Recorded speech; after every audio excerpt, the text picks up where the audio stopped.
काढू व्हिडिओ, काय प्रॉब्लेम नाही ना. झालं जेवण होते ना, काय प्रॉब्लेम नाही. काय काय जेवायचं सांग इकडं?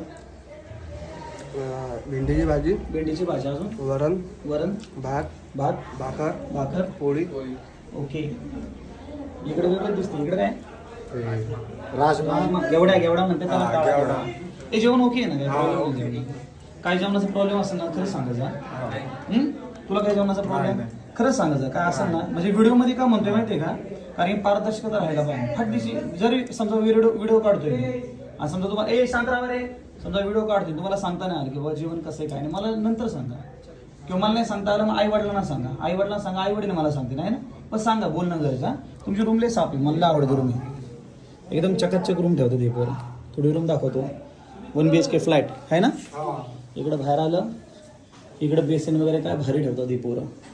इकडं हॉलमध्ये सगळं पेटी वगैरे सामान वगैरे ठेवले. कलर वगैरे मारला असता पण लगेच नको दिवाळीत मारतो. 17-18 फ्लॅट आहेत. यांचं संडास बाथरूम पण लय भारी असते. वा, चकाचक ठेवतात. प्रत्येक तुमच्या रूमला किती मुलं आहेत आता? 4 मुलं आहेत ना. प्रत्येक रूममध्ये 6 जण ठेवणार, चालेल ना? काय प्रॉब्लेम नाही ना. 6 जण ठेवा. चला चालतंय, जेवा.